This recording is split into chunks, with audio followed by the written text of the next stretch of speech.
A freak coincidence. TAP Air Portugal Flight 754. Ethan Parker had never been a superstitious man.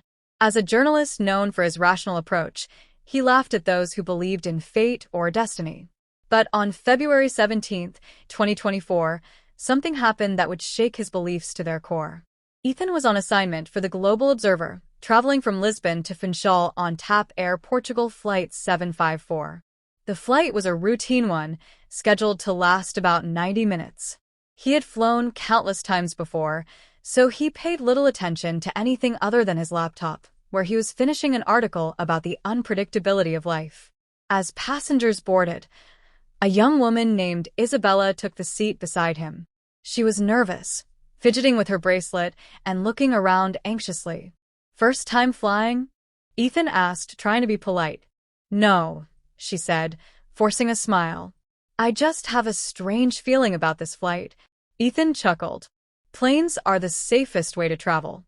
Statistically, you have a better chance of getting struck by lightning than being in an accident." Isabella didn't seem convinced. "It's not that. It's just, I dreamed about this flight last night." Ethan raised an eyebrow. "Oh? What happened in the dream?" She hesitated. "Something bad. But it wasn't a crash. It was different. Like a warning." Ethan sighed. He had encountered plenty of people who believed in premonitions, but dreams were just a product of the subconscious. Nothing more. Still, something about her tone unsettled him. As the plane ascended, turbulence hit earlier than expected. It wasn't severe, but enough to make Isabella grip the armrest tightly. Ethan reassured her, but something about the way she stared out the window made him uneasy. Then the announcement came. "Ladies and gentlemen, this is your captain speaking. We are experiencing minor technical difficulties with our navigation system, but please remain calm.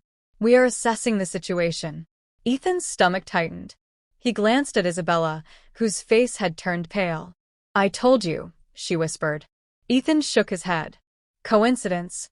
As the flight attendants walked down the aisle, checking on passengers, an elderly man seated in front of Ethan turned around. His face was deeply wrinkled, his eyes sharp with wisdom. "You don't believe in signs, do you?" the man asked. Ethan was caught off guard. "No, sir. "I believe in facts." The man smiled. "Then let me tell you a fact." Ethan waited as the man cleared his throat.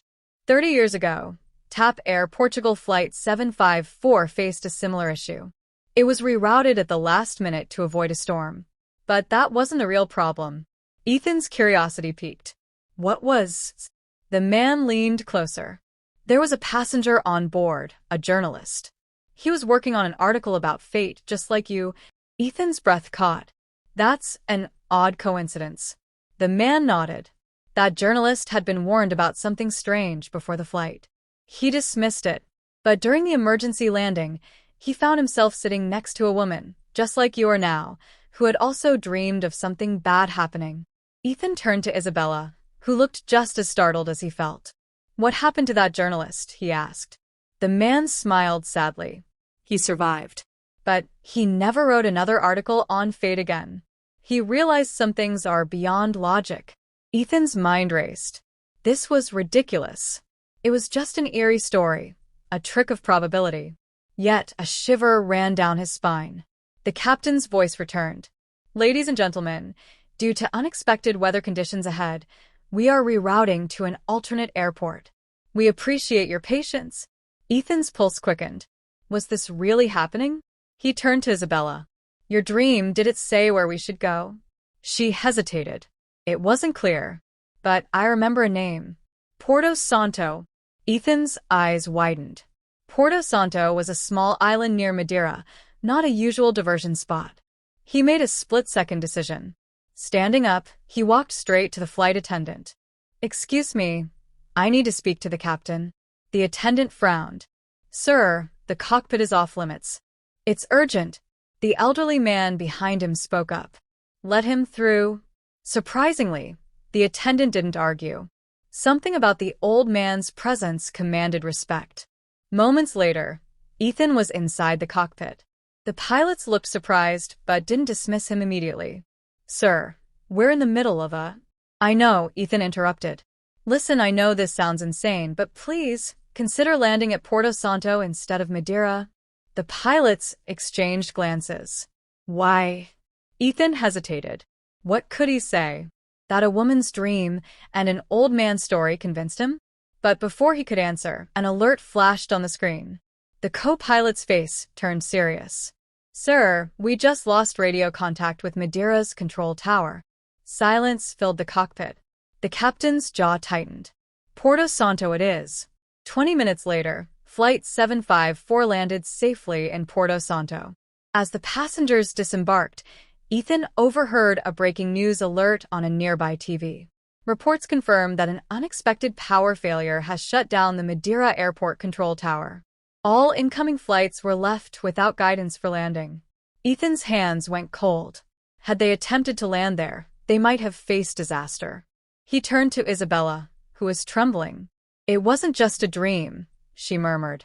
The elderly man from before walked past them, smiling knowingly. Ethan ran after him. Wait. Who are you? The man turned slightly. Just someone who believes in second chances. And with that, he vanished into the crowd. That night, Ethan sat in his hotel room, staring at a blank document on his laptop. For years, he had written about logic, science, and probability. But today, something had changed. He started typing. Some coincidences are too strange to ignore. Perhaps fate is more real than we think. Perhaps life has a way of warning us, if only we choose to listen. And for the first time in his career, Ethan Parker wrote not as a skeptic, but as a believer.